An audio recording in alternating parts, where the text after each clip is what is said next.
Yo, what's up? Amateur Lore here, and first things first, happy holidays. I hope y'all had a good time and spent a lot of time with family and relaxed. So today I wanted to take a look at a couple of teams who were predicted in the preseason to absolutely stink stuff up, but in reality would go off and shock the college football world, making it way farther than anyone could have expected. Simple, right? Good. Anyway, these videos take a while to make, so if you enjoy the content, be sure to like and subscribe. But yeah, with that all out of the way, let's get right into the video.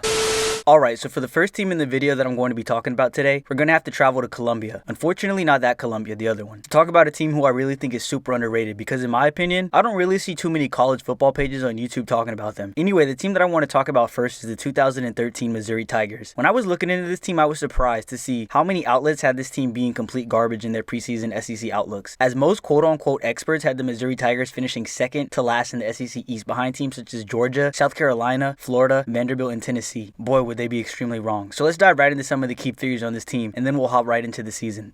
Leading the program at head coach in his 11th year up to that point was the Missouri legend Gary Pinkel. At quarterback, this team had something extremely weird going on. Let me explain. So pretty much all year, the team had two quarterbacks getting burned. One of the quarterbacks running the offense was Matty Mock, who would throw for just over 1,000 yards with 11 touchdowns. The other quarterback, and the one that got more playing time and the one I would consider the starting quarterback, was James Franklin, who would throw for just over 2,400 yards with 19 touchdowns. And I know what you're thinking. I thought the same thing. They're not related. Moving over to the ground, the team lead in rushing was running back Henry Josie, who would rush for 1,166 yards with the crazy 16 touchdowns. And finally, to round out the offense, leading the team in receiving was the stud and person I would always choose to be my designated driver, Dorial Green Beckham, who would finish the year with 883 yards and 12 touchdowns. Before we hop into the beginning of the season, I have to shout out the Tigers' beast on the defensive line, a man who was sweet on the field and off, Michael Sam, who would finish the year with 18 tackles for loss and 10 sacks. Okay, so to open up the season, Missouri would have a couple of tune-up games against some weaker competition to get them right before SEC play started. The Tigers would defeat Murray State 58-14 in a pretty easy game. Their matchup versus Toledo, on the other hand, would be a whole nother story, as the game would be close all the way until the fourth quarter when the Tigers would finally pull away, winning the game 38-23. Missouri's coach must have had them running extra sprints during practice because in the Tigers' last two games before SEC play started, the Tigers would play some of their best ball of the season so far, winning against Indiana 45-28 and blowing out Arkansas State 41-19. Sitting at 4-0 going into SEC play, the Missouri Tigers' first matchup would be against the Vanderbilt Commodores. The Tigers would have an offensive explosion, dropping 51 points on Vanderbilt in a dominant win. After the win against Vandy, the Tigers would finally crack the top 25, sitting exactly at the 25th spot in the country. Missouri was playing good ball and would need to keep playing good ball as their next three games were all against ranked SEC opponents, them being the 7th ranked Georgia Bulldogs, the 22nd ranked Florida Gators, and to end the stretch a home game versus the 21st ranked Cox. Could the Missouri Tigers somehow find a way to not lose all of these tough matchups and survive this stretch? They got three on this possession. First and goal, Murray. Flushed out. Touchdown! Here's second and goal. Franklin takes off. And it's a touchdown for Missouri. Franklin with a ton of time, going to the end zone. Washington is there. Touchdown, Missouri. 5. They hand it off here to Murphy, and he's got the first down and more. Able to keep his feet. And Murphy is in. Touchdown, Mizzou. They fake the end around. In trouble, Murray, and the ball is out. It's picked up by Missouri. Sam taking it in for the Mizzou touchdown. They clock at 2. Inside the 5 and touchdown Josie. Numbers for Gators defensively are just dropping by the minute. To the corner of the end zone, 2 plays, touchdown Missouri. Boy, Mock has all day to throw and the pass is complete. This is going for big yardage to Jimmy Hunt inside. They will run it with Henry Josie, cuts it back, touchdown. Now from the 17, Matty Mock to the outside. It's a foot race. Can he get in? Yes, he can. 17-yard run. Murphy again. And he gets past the initial would-be tacklers that included redshirt freshman from his own end zone. And he gets it complete. Wide open is Damian Washington. And could this be? Wow! How about that? Here's Sean now sprinting to the near side, to the end zone. Touchdown, South Carolina. Earlier. Here's Murphy again. And easily on the edge. Here it is, folks. They did it! Bruce Ellington. This attempt from only 24 yards out. to send us to a third overtime. Oh, no! Oh, yes, he missed it. If you're a South Carolina fan, game over.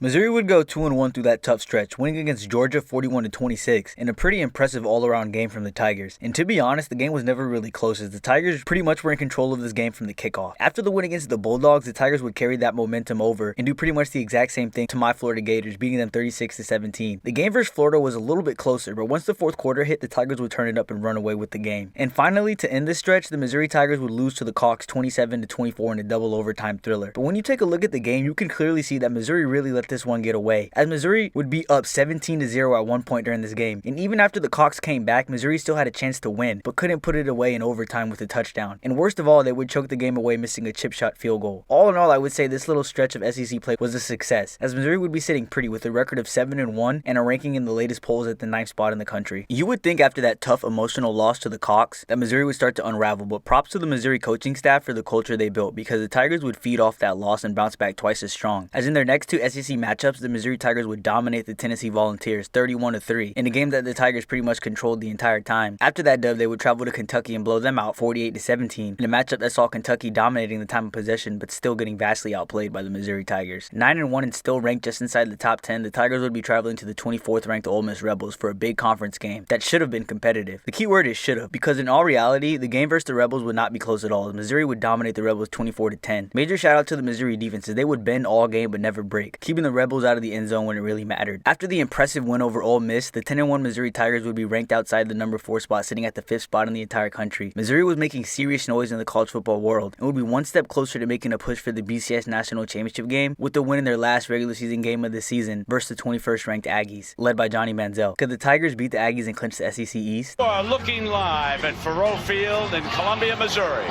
It is senior day here at Mizzou, and what a season these seniors have had. Win and Missouri's in.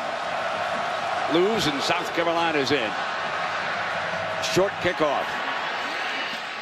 And Manziel will come to work. And breaking free. 10, 5, touchdown Aggies. 3rd and 6. Goes downfield for it all. Touchdown Missouri. Manziel. Williams breaks free. 45, midfield in a foot race.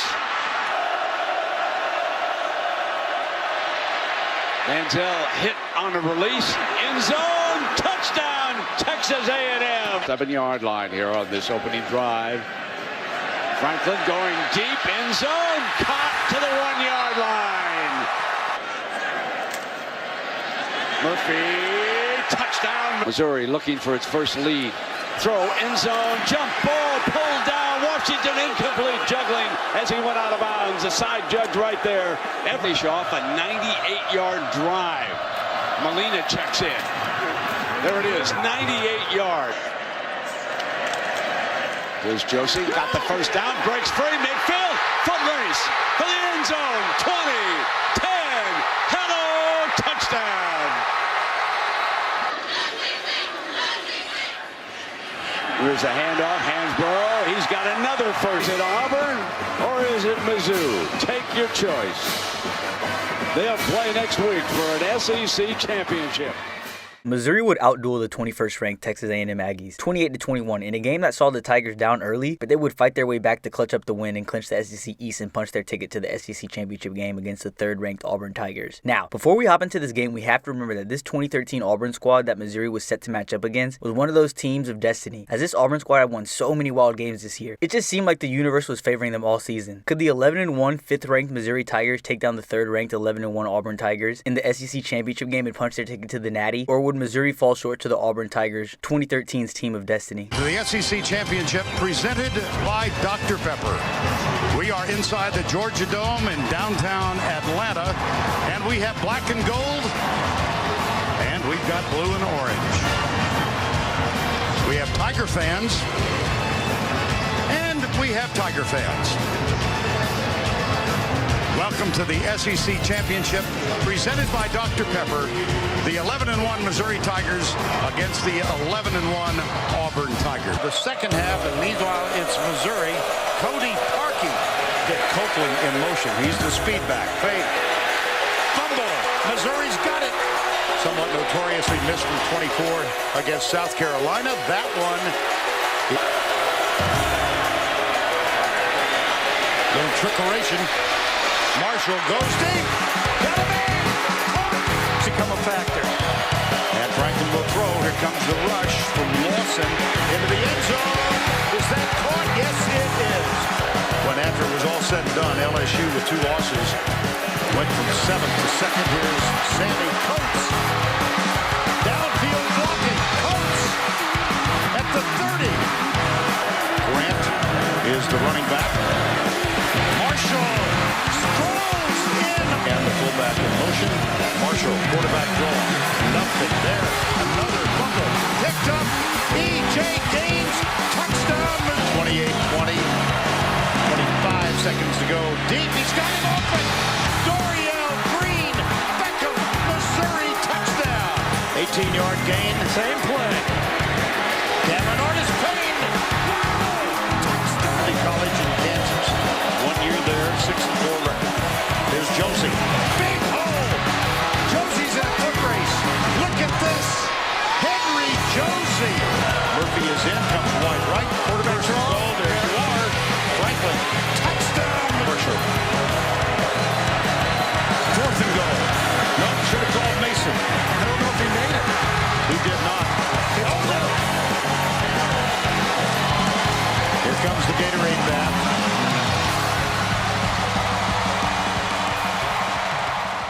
Man, before we get into the nitty-gritty of this game, I just have to say, this SEC Championship game was one of the best I've ever seen. Where do y'all rank this game in SEC history? It is definitely up there for me. Let me know down below in the comments. Also, why does it feel like this game is super underrated? I don't see many people talking about how much of a banger this game was. And you would think this game wouldn't be underrated because it involved the 2013 Auburn team. But I guess since this game wasn't as crazy as a lot of their other tight games this season, it just kind of gets forgotten about. Anyway, rant aside, Missouri would lose a close game to the Auburn Tigers 59-42. While the game was super close in the 4th quarter, Missouri just couldn't stop Auburn's run game, as their running back Trey Mason put up over 304 yards with 4 touchdowns on like 40 plus carries. But the Tigers would fight hard, coming up just short. There's really no need for hypotheticals. It's pretty simple. If Missouri would have won this game, they would have been playing in the Natty against the Florida State Seminoles. But they didn't, so they would receive the next best thing, a day in the Cotton Bowl against the 13th ranked Oklahoma State Cowboys. The game would be a shootout, but the Tigers would come out on top, 41-31, putting Missouri's final record on the season at 12-2. All in all, while Missouri was literally 1 game away from playing in the Natty, considering what they were expected to do at the beginning of the season, this 2013 Missouri football squad exceeded all expectations and really came out of nowhere to shock the college football world. From one team that came out of absolutely nowhere, we transitioned to another team who came out of nowhere to shock the college football world, the 2019 Baylor Bears. Now, in the 2010s, Baylor actually had a lot of success, especially in the early 2010s. But the reason I chose the 2019 squad to dive into is because ever since the former coach Art Briles resigned from the program, Baylor had suffered a lot and fell from grace, which is why I found this 2019 season from Baylor so extraordinary, because this program was really left for dead and no one expected this squad to be competing for a playoff spot in the final week of the season in 2019. That's a little short intro, so let's get right into it. Coming into the 2019 season, as the title of this video suggests, nobody was expecting this Baylor squad to make any noise this year, as most preseason Big 12 polls had the Bears projected to be a middle-of-the-road team in the Big 12. It was projected to finish about 6th in the Big 12 behind teams such as Oklahoma, Texas, Iowa State, TCU, and Oklahoma State. By now, we should all know these experts that make these preseason polls just be chatting, because they are almost never right. Taking a look at the key figures of this 2019 Baylor squad, starting with the head coach in his second year up to that point at Baylor was the Carolina Panthers coaching legend Matt Rule. And the young man he trusted to run his offense and lead this Baylor squad to a great season was quarterback Charlie Brewer, who would pass for 3,161 yards with 21 touchdowns. And get this, he would also run it in for 11 tuds as well. Moving over to the ground, Baylor sort of had a bunch of dudes getting burned, but we're going to focus on the top 2. One of them being John Levet, who would rush for 655 yards with 5 touchdowns. Moving over to his brother in the backfield, Jermichael Hasty, he would rush for over 600 yards with 7 touchdowns. And lastly, the team leader in receiving was speedster Denzel Mims, who would put up just over 1,000 yards with 12 touchdowns. Okay, so of course to start the season, the Bears were coming in unranked and would have a couple of tune-up games to start the season, beginning with Stephen F. Austin and UT San Antonio, and finishing with Rice. The first two were as expected, as the Bears would dominate both teams, winning 56-17 against Stephen F. Austin and 63-14 against the Roadrunners. However, the game versus the Rice Owls wouldn't be as easy, as Baylor would go up early and would be fending off a slow comeback attempt from Rice all game long, as in the fourth quarter, Baylor would only be up one score, but would hold off Rice's late comeback attempt, winning the game 21-13.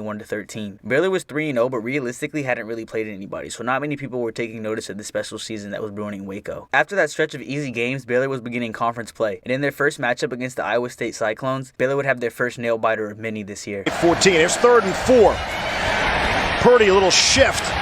Now has to just get rid of it. Clay Johnston was running away from it. Did that get intercepted? Brewer to throw for it. Got a man in the end zone and it's caught. Touchdown. Denzel Mims. Asali to put Iowa State on the board. It's blocked. The field goal is blocked.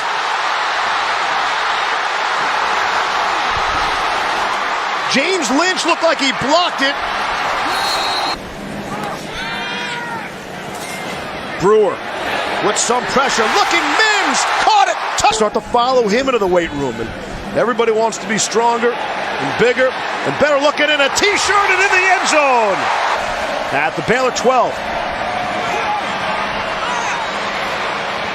Wide open man is Johnny Lang. Defense caught napping. Baylor still rushing 3. Pass is caught. It's Kohler, the tight end. Looking for the indication, and there it is. It's out of there. It can be a backbreaker. That's what Purdy did to Baylor a year ago. Now Brewer trying to turn the tables. Wide open is Thornton. 25 seconds left. This will be from 38. The miss was from 38. Ross Matizik is the snapper. Kick on the way, and it is good. John Mayers.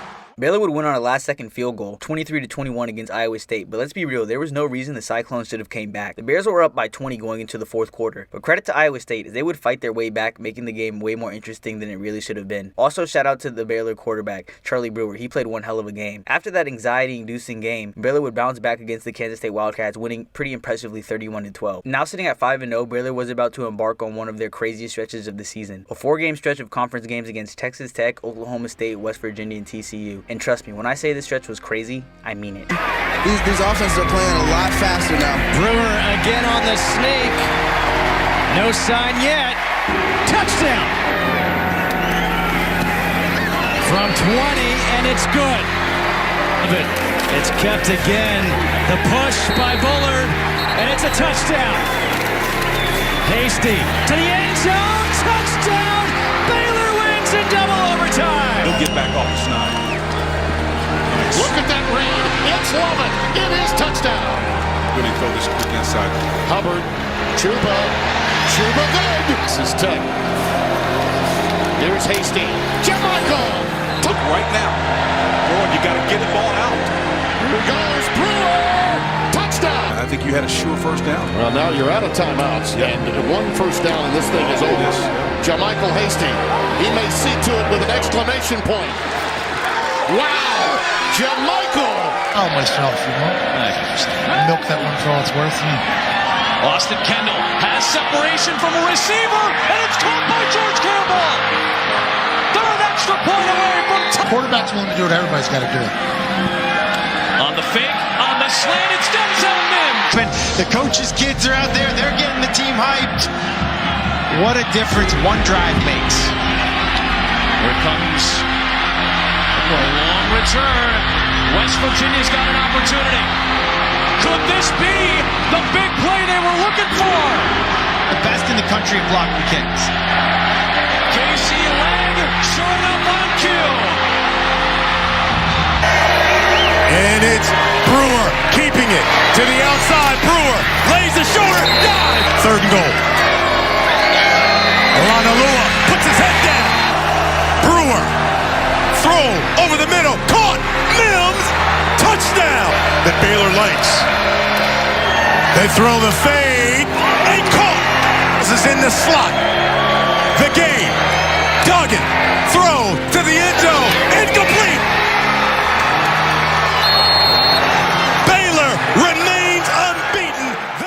What did I tell you? I told you this stretch from Baylor was going to be absolutely bonkers. So let's go game by game and take a look how the Baylor Bears somehow survived this stretch. Starting off this stretch versus the Red Raiders, Baylor would win 33-30, but it would take a last-second field goal to send the game to overtime and a touchdown run from Jermichael Hasty in double overtime to seal the deal and secure the victory. Their game after versus the Oklahoma State Polks would look on paper as an easy win, as Baylor would win 45-27, but don't let the score fool you. The Polks were actually up against the Bears at one point in the fourth quarter, but Baylor would storm back, scoring 3 unanswered touchdowns to end the game and secure the win. The game versus West Virginia would be a defensive slugfest that would be deadlocked at 14 going into the fourth quarter until team MVP, kicker John Mayers, would kick the game-winning field goal with around 10 minutes left to play. And from there, the Baylor defense would do the rest, securing the win 17-14. And finally, to end this stretch and probably the craziest game of them all, Baylor would take down the TCU Horned Frogs 29-23 in a triple overtime thriller. This game was really sloppy as Baylor would tie the game near the end of the fourth quarter 9-9 on a huge boot from the GOAT John Mayers. And from there, Baylor would trade points with TCU in overtime but eventually come out on top. Baylor would be sitting at 9-0 and would move up as high as the 13th spot in the latest polls after this stretch. I know, you may be thinking 9-0 and only ranked 13th in the country. Well, yeah, unfortunately, Baylor didn't really play anybody this whole entire season. And even during that stretch, they won every game. There was a lot of close games against some below average competition. However, Baylor would have a chance to change that in their next matchup versus the 9-1 10th ranked Oklahoma Sooners, led by the future NFL star quarterback Jalen Hurts. This game would be huge for the Bears as the college football world wasn't putting any respect on Baylor this year. And this was going to be a huge opportunity for Baylor football to have a national audience on them for the first time in a while, as this game was set to be hosted by College Game Day, something that hasn't happened since the Art Briles era of Baylor football. Could Baylor shake up the college football world by upsetting the Sooners? Oklahoma is number 2 in the nation in scoring offense. All time, Oklahoma is 25-3 versus Baylor. This is an easy pick for me now. Oklahoma! Oh, wait a minute. That's the wrong hit. What? Here, you have it. I'll take this one. I'm going for the upset. Give me that.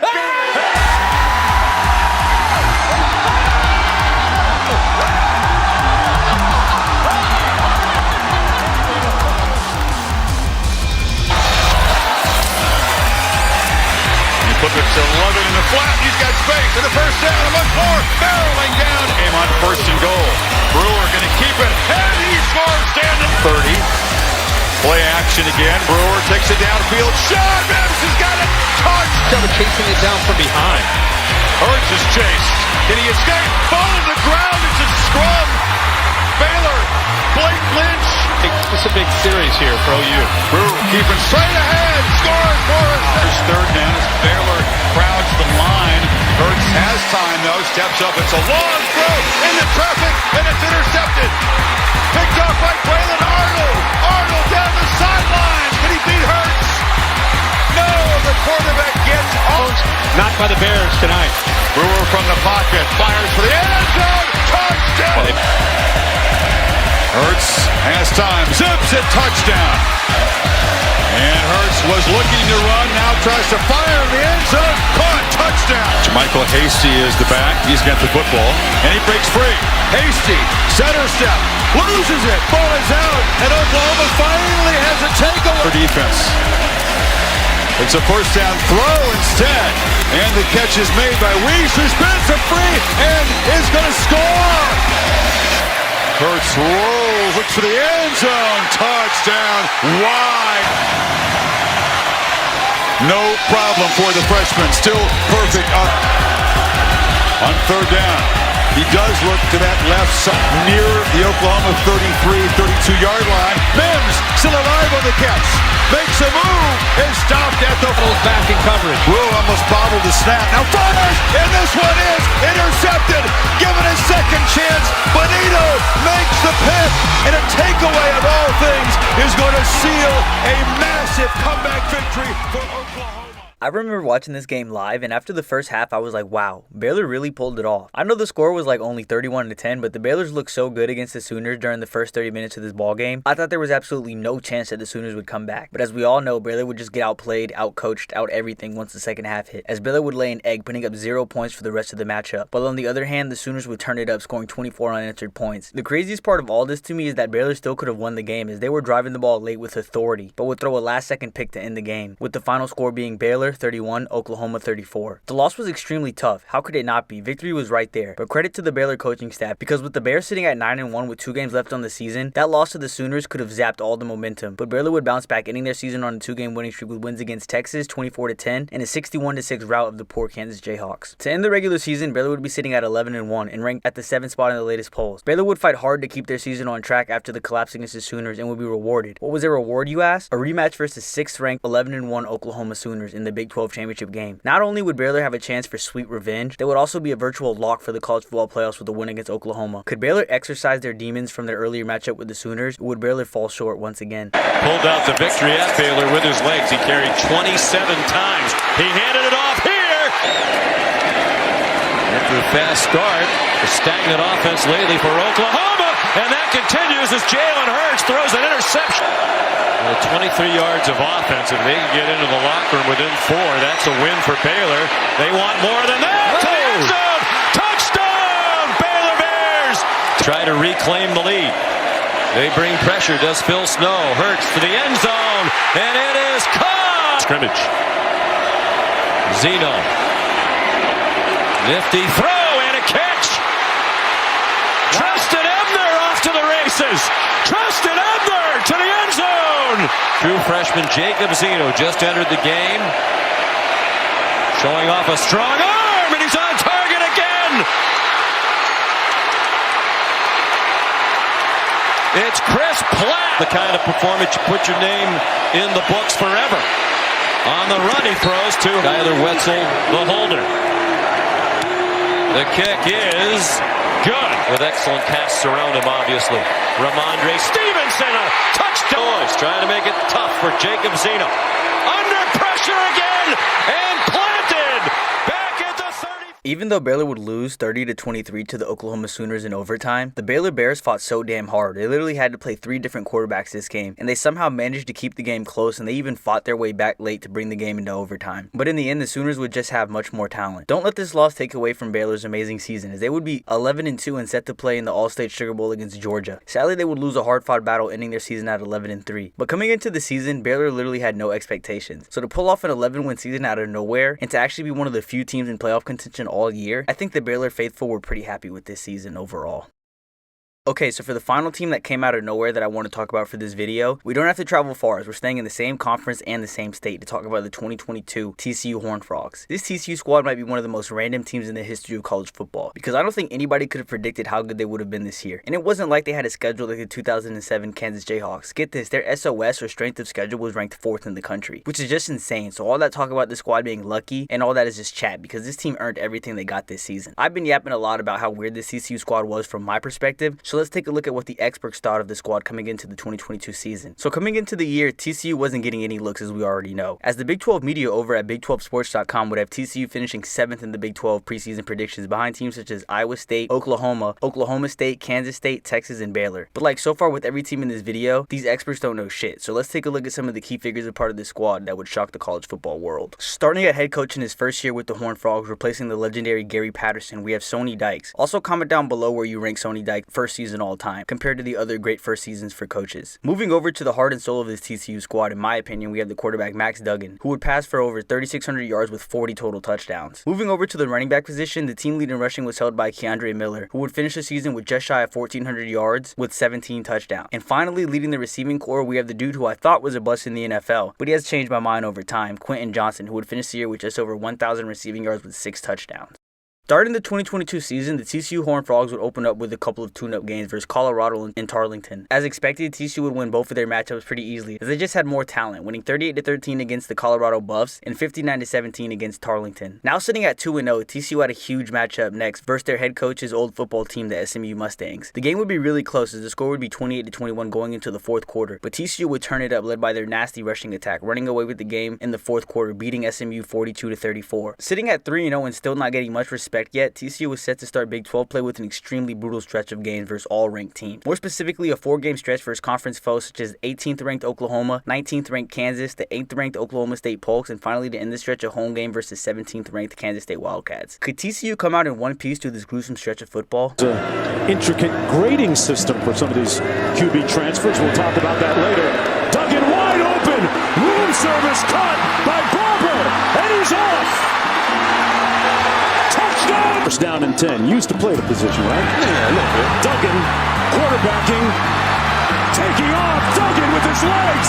Oh, Duggan all the way for the touchdown. Let me just say this. TCU is running through Oklahoma like a stimulus check right now, okay? And there it is.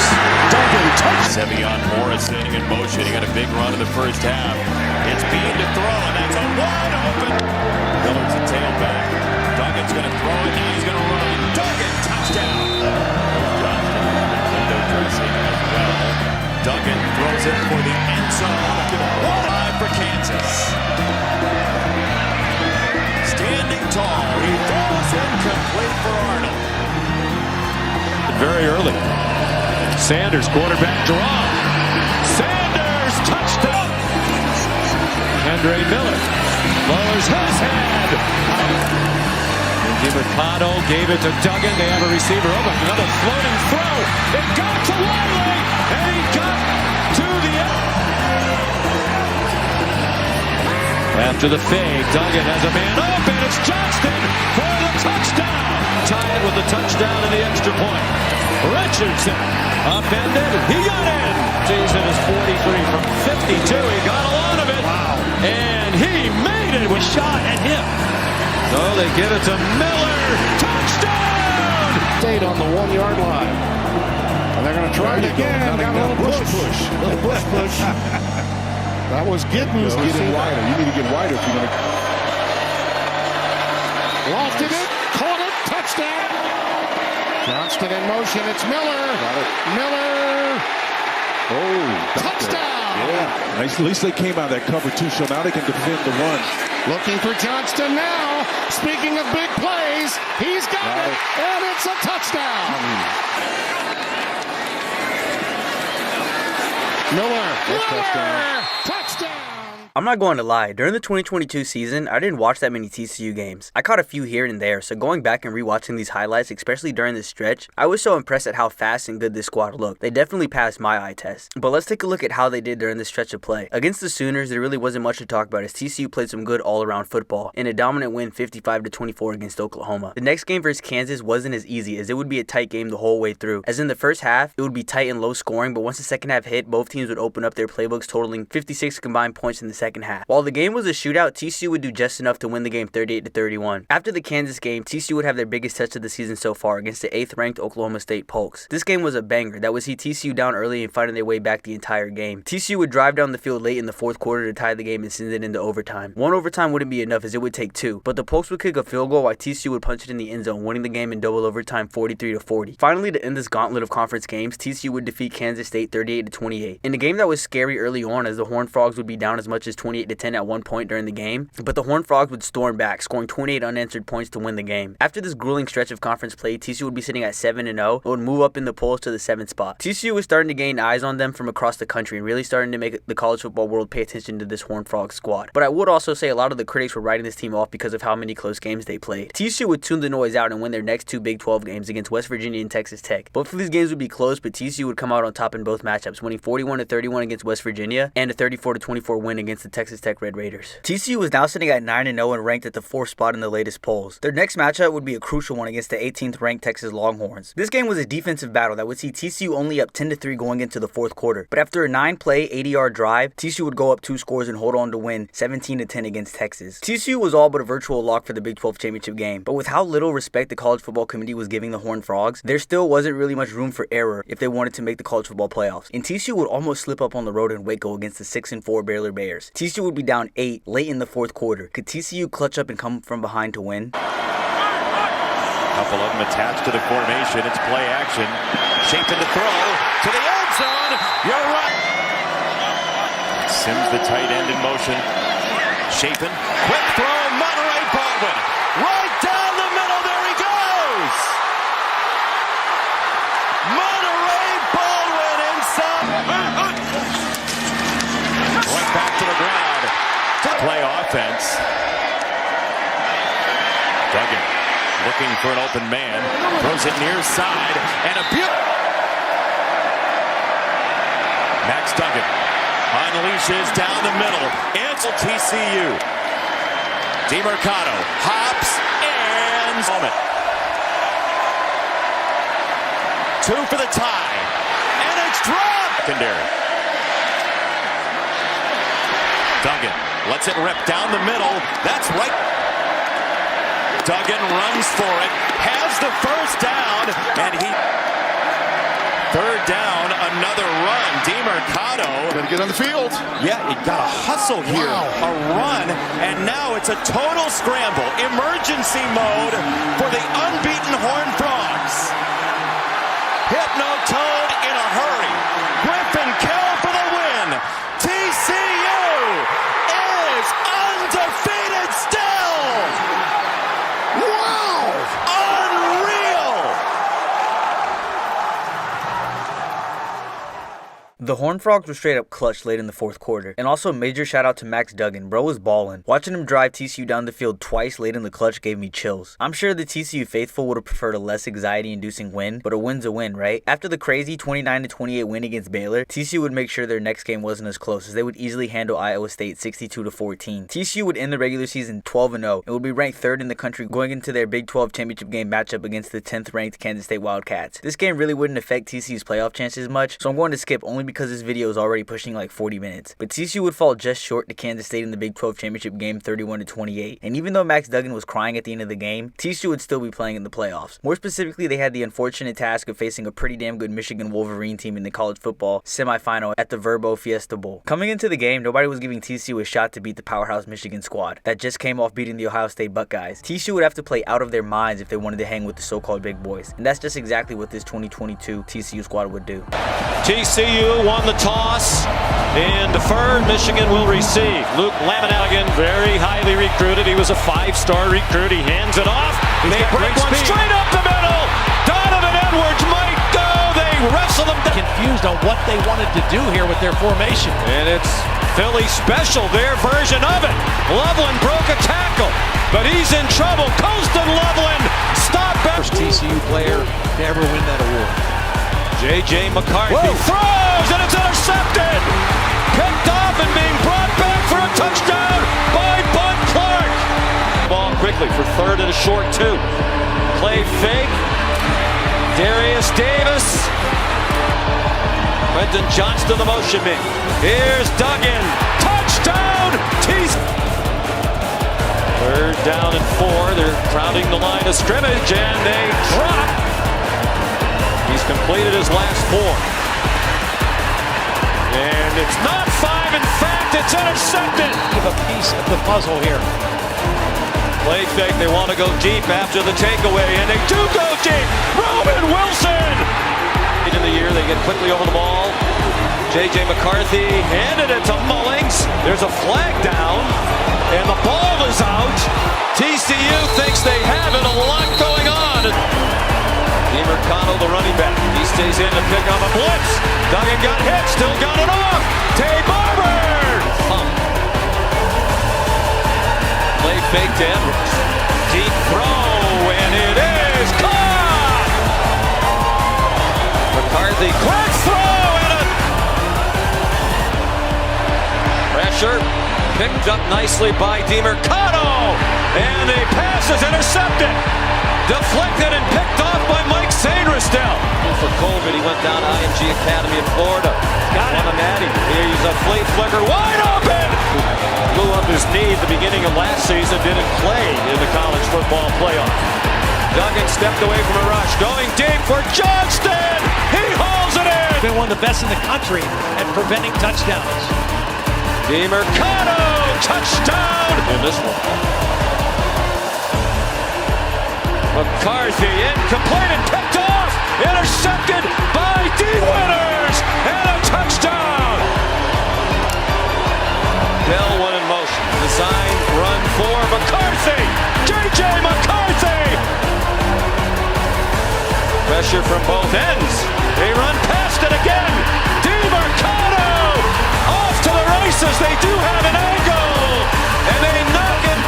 And now Duggan. They try to help him in. Touchdown.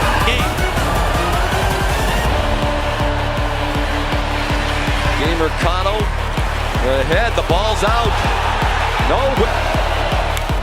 2nd and 2. Wilson. Roman Wilson airborne! Huge 3rd down and 7 here. Michigan blitzes. Duggan dumps it off short. Quentin Johnston has the 1st down, and off he goes. They are not going to catch him. No flags. The magic continues. On the same side of the field, right up here. Trouble with the snap. It's picked up. Lateral to Edwards. He laterals it forward. And Loveland is tackled. And that will do it. TCU would pull off the insane upset in the college football playoffs 51-45 against the Michigan Wolverines in one of the best college football games I've ever seen. TCU would take the lead early and hold on to it for the rest of the game. This one was huge for the TCU program, and honestly was huge for college football, because I don't think we've ever seen a team like TCU make it to the playoffs and actually win a game. Sadly, we all know what their reward would be, a matchup in the Natty with the juggernaut Georgia Bulldogs. And I think we all know, because of how recently this season was, that TCU stood no chance in the Natty, and the Horned Frogs would lose in a blowout 65-7 to Georgia in the national championship game. But I want to end this video on a positive note. TCU would finish the year 13-2 and would have one of the craziest seasons in college football history, as their odds to make the Natty at the beginning of the year was plus 23,000. Just absolutely insane, and definitely a season to remember. But be sure to comment any teams or players you want me to cover down below. But that's just about going to do it for this video. I'm out.